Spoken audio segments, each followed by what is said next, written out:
Saan sila pumapasok ng dalawa? Ito po, dito nagtapat na po, nag-tell all na, sinabi, nung May 26, tumawag sa kanya si dating Congressman Jing Paras.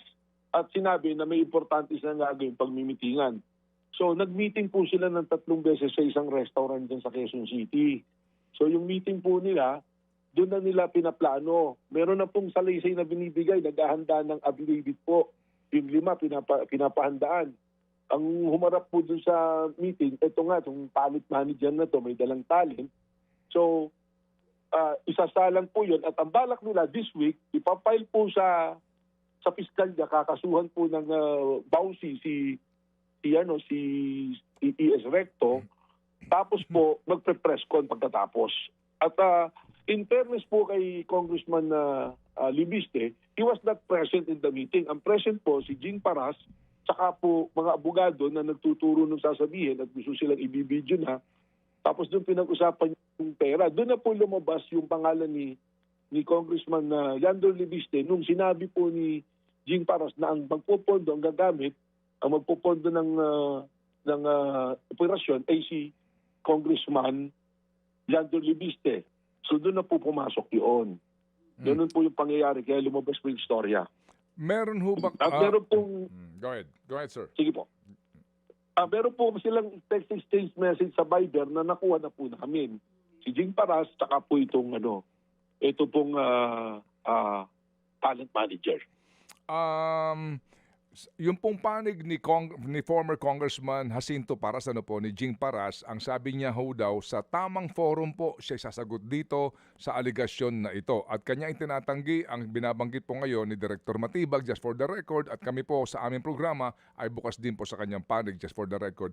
Ngayon po, Attorney Director, yun ho bang binabanggit nyo na handa na yung affidavit na supposed to be po ay pipirmahan nitong mga umano ay magkikwento against the ES? Yan ho ba ay nakakuha na kayo ng kopya?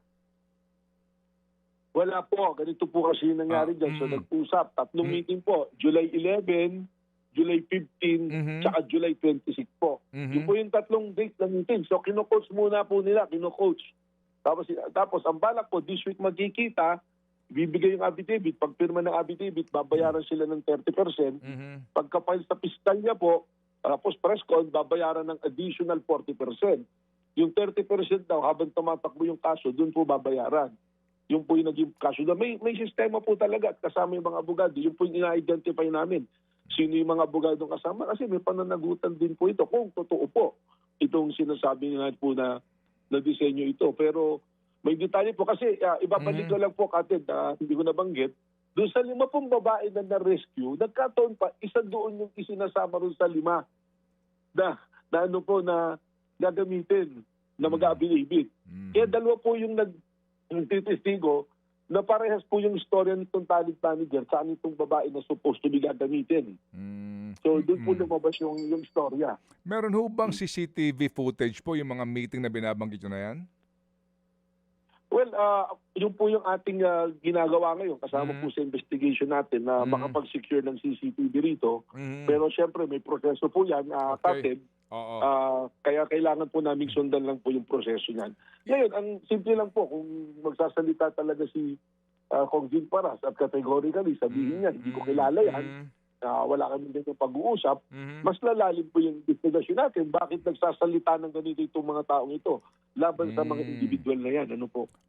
Sir, yun hong bugaw lalaki?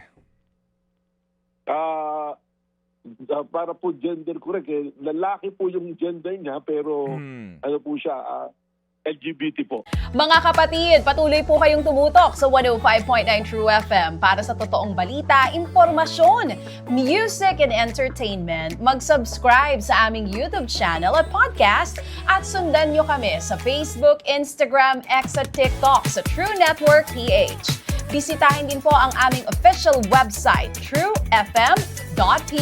At panoorin din kami sa True TV Signal, Channel 19. Kami po ang 105.9 True FM. Laging true sa'yo, kapatid.